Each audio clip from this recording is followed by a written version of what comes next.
Abu has succeeded in bringing in the private jet issue. So a quick take on that, and then we deal with our main issue, which happens to do with the US embassy.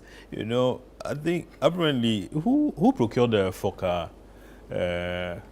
jet? I think it was a Champon. Yes. And then Rawlings used it. Yeah. And then before Rawlings left office, he had also procured the Gulf Stream. And then, you know, the MPP took issue with it. I recall the late J.H. Mensah being at the forefront of that campaign, you know, saying even members of Parliament, Kakra, J.H. Mensah at some point had so be at the forefront of it, that he had used the UN, you know, peacekeeping money that is supposed to go to the military for retooling and many other things to procure a jet like that for his personal comfort. They even went to the extent of saying that Rawlings had bought the jet for himself, and that when he was leaving office, he was going to take it away. You know, all that, whatever. Now, President Kufuor comes and describes it, you know, in many terms. And not long after, that jet was sold because, according to them, it was unsuitable for presidential use. Now, President Kufuor then, you know, bought one, which is the present one. Okay, more like an improvement on Rawlings's, you know, Gulf Stream. Yeah, and then President Mills, I think President Kufuor used it for some days, or either he didn't meet it even. But then President Mills used it. And then President Mahama continued. Now, if let's assume even President Kufuor used it, and then President Mills also used it, President Mahama also used it. For President Akufo-Addo to now come to office, and then goes to is it charter or which one? What's the appropriate word? Well, it's a charter. Okay, exactly. You know, from an European country, an outrageous, you know, amount that he was using, mostly on the, you know, left on the tarmac. As and when he wants to travel, that's what he uses. And I mean, we were given all manner of explanations. He himself never faced anybody, but then you had the Minister of Defense coming out to tell us that, oh, you know, something like the excuse, you know, Honorable was giving. The reason, not excuse. Okay, all right, semantics. So the reason, in his words, the reason that he needed, you know, jet lag, body clock, all that. And then, so according to Nitu, the president needed to bath. He needed to sleep. And from all that we saw, I mean, that was a complete luxury. There were beds, there were all manner of things in that, you know, jet that the president was flying. Kufuor, why wasn't it reasonable, okay, and I'm choosing my words carefully, for President Akufo-Addo to come out and tell us that, you know something, I think that what we have is not suitable. So let's sell it and top up and acquire one that, you know, is good enough. So that when I'm traveling or when the president is traveling, he can have a lot of entourage. So, you know, the entourage could be large on that jet. Because one other excuse they gave was that, I mean, looking at the size, he couldn't take a number of people. So there should be an advance party and so on, and the number of people who would, his immediate, let's say, officials and so on, who would be on the private jet with him. But the one we have now couldn't take that number of people. So he could easily have come out to say that, do you know something, what we have doesn't meet the requirements of that office. Well, the exigencies of the time then, facing the economy and everything, have allowed him to procure sometimes, no, but it's essential. Just give that and then allow us to assess it, okay, and buy into your reason. He didn't do a thing like that. He never for a day, at least I didn't hear him, I don't know whether you heard him, gave us reason. Gave us any reason. It was the defense minister who kept talking. Well, he is the man appointed to the defense ministry, so perhaps he speaks to these matters. And he condemned the jet. At the time they were doing that, the jet was, you know, somewhere in Europe undergoing refurbishment. Do you understand? So we could refurbish it without any reason. But we couldn't tell people that, do you know something, whatever it is that we are refurbishing, it doesn't meet our, you know, our requirement. So tell us that, and then leave it to us for a debate. Do you understand? Everything, you engage people. Yeah. But you know, the presidency then was completely detached from people, from the realities of the country. They were not engaging anybody. They thought that, oh, listen, throwing that in, that, oh, the president couldn't bath. The president couldn't rest. The president couldn't do anything was a clever excuse that they could throw at us and for us to, you know, buy into it. No wonder the controversy that you know, that brought up. That the president couldn't bath. He needed to shower. He needed to freshen up. He needed to It's do one out of many reasons given that we are centering on.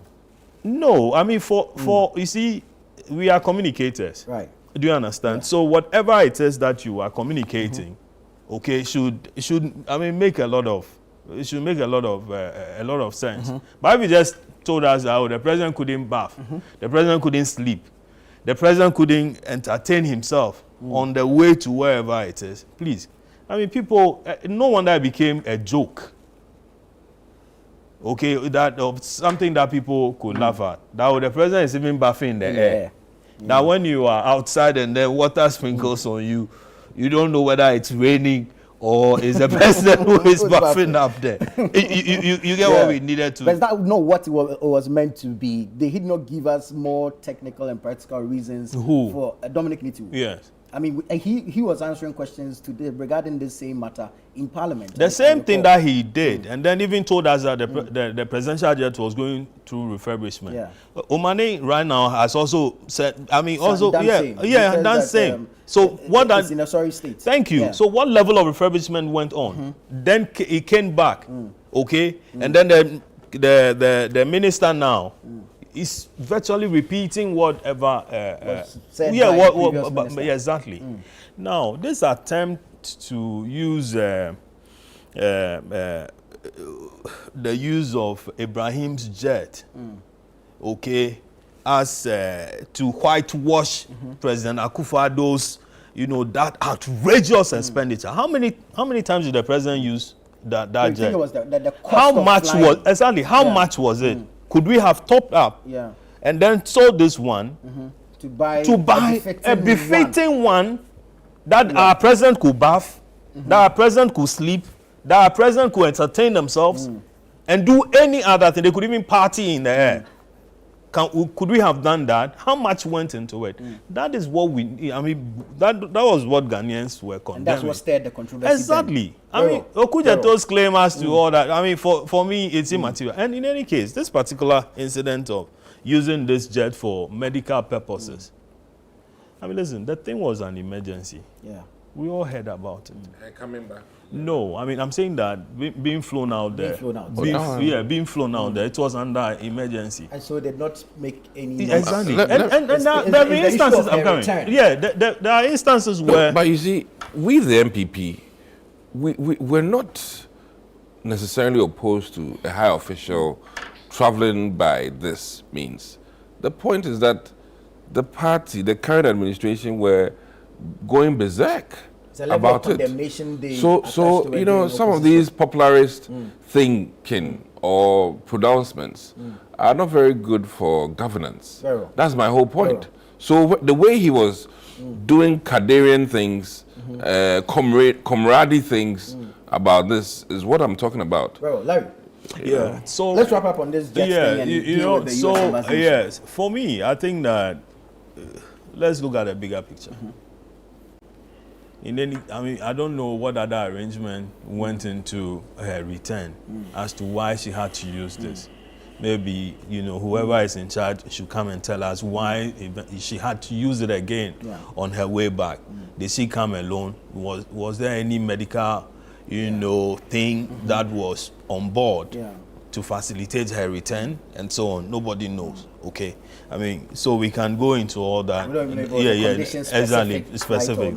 I haven't spoken to the people, you know, involved to know what exactly went on. Now, to the U.S. Embassy matter. Yesterday, I heard Kofi Tonto, who is an aide to Dr. Baumia, and had worked in the same embassy that has been shut down now. Okay. And he simply said that listen, he had investigated this particular man. The gentleman. I don't want to call him a gentleman. This particular guy, that's Fred Kwarteng. Yeah. And that Kwarteng had done a lot of things with the embassy to a point where he asked Kofi Tonto, his work at the embassy as information minister, Officer. some of his, his duties were commercialized by this Kwarteng. And he was making money on the side. And nothing was done about it. Wait. Now, then also the website matter. So he had cloned the website. So if it's .org, as for the embassy, he had created .net. Okay. And so you go to .org, and when you click on whatever visa requirements and other things, it takes you to direct you exactly. And that is where he was making the money. So things that you're supposed to, let's say the embassy was supposed to charge, let's say $250. The embassy ended up charging almost $500. And the bulk of that money was going to him. Now, another thing he did was the envelopes. So you could submit your visa and other things, let's say you, your wife, kids, and everybody. You submit one envelope with all your package in there. This gentleman would ask you to buy additional envelopes when eventually the visa is given you. So then whatever it is you submitted in one envelope, when it's coming back, it comes in 6 or 7 forms because it's a then individually he has created an individual package for each of the applicant. Exactly. So, and he was making money out of that as well. Okay, so he had just commercialized the space for his own end. Now, mind you, he will he will confirm that most of these charges that go through the embassies and so on, Parliament is supposed to approve of those fees. Parliament is supposed to approve of those fees. The ministry is supposed to present to Parliament. Exactly. And so what he was doing was illegal. Kofi said he investigated him. And while investigating, the gentleman comes to him and says that, oh, you know something, this thing that you are doing, it won't go anywhere. Yes. Oh, Kofi he spoke on Asempa FM. I have the video. Then he says it won't go anywhere because you know what? Asimesi is involved. Asimesi's, son is involved, or Binting so and so is involved. And that most officials, and including even the people you are investigating me with, are part of whatever it is that I'm doing. And even went to the extent of, trying to bribe Kofi, making him an offer that he was going to make $10,000 every month if only he kept quiet. Wow. Kofi claimed that he investigated the matter and even submitted the report to his officials. Okay? But then nothing was done about it until he left and came back to Ghana to continue his work. Do you understand? So this thing has been on there all this while, with officials aware of it. Maybe the foreign minister then was aware of it, and then But that's just conjecture. You don't know. I said maybe. Listen, I said maybe. So let's just be clear on that. That's why I use maybe. 2-4. Maybe the ambassador. Obviously, the ambassador can say that he was unaware of it. I think the last ambassador was a female before that. Yes, that's Hajia, is it? Yeah. Yes. So, all these reports were there. Now, if Kofi is a very, very, vociferous gentleman, he speaks his mind any day, any time, he will tell you. And so yesterday he was at pains as to the damage that this thing has caused. And equally damaging, according to him, was the statement from the Minister for Foreign Affairs. Now, the issue I have with the minister is this. This is a very, very, very, very damning thing. So you just don't go on your Facebook page, okay, and put a thing like that out there. Issue, an official statement. And that is even why I say that he's just trying to move us away from the airline issue. So he should come and write about that. He should come public. Larry. So continue. Issue an official statement and sign, okay? You have, even if not, PRO. you can use your PR unit Yeah. And then sign an official statement explaining that this and this and this is what you found, and that it is being investigated further. Let it be under somebody's signature. Oh, sorry, let it carry. Let it, wait. Exactly. And it becomes a government official, an official statement, a government communication. It's not Donald Trump. Yeah. Yes, but putting it on your Facebook. I think that, then you open up yourself for some of this attack. Again, then people tend to believe that, if you notice, the attribution is not government. It's a okujeto. You get that thing. Yeah. And for me, that is the issue. However, he's telling us that, listen, an investigation was made. An audit was made, and that these were the findings of that audit. This is not the confidential thing. Put it out there. Let's all study it. Kofi could also release his, his investigation, what he knows about this. And then let's have this, guy face the full rigor of the law. But just throwing it out there, and then it's subject to political debate. And you could see that, the opposition is trying to take advantage of that. Oh, why would you have to shut down the embassy? So and so. But I'm told that in New York there's also another embassy. Yes. So I mean, people could go to New York. And there's one website. Okay. For America. Okay. So you either submit your passport to New York or Washington D.C. And you have the same services. Same services. So it means that the U.S.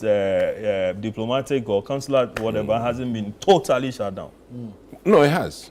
By virtue of what he has done. No, but he says the Washington. He didn't say that the New website. York one. The website is for the entire America. So yes. So, so if the website if you're doing phone calls, you can. And this thing is systemic. Yeah. It's the whole America. Yeah. The phone calls will come to one line. There's one line. Yeah. Okay.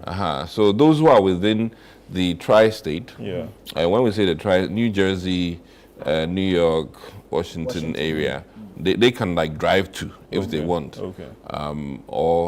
And let me add this. Kwame Nkrumah did well, except that we don't have a befitting office really in America. Both locations for me. I mean, personally, Times Square is fantastic for the New York office, but parking space very inconvenient for residents. To use Manhattan. And Akufo, one of the embassy properties were sold. Was it the embassy proper, or it's a house owned by? It was a house. Okay. It was a house. Okay. So I think that this sparks the debate. Yeah. In the future, Ghana needs to do something befitting for America, and even Germany. I mean, let me be just straight with you. Because when your investors come to your embassy, it means a lot. Yeah. I mean, it gives them that, intro to Ghana.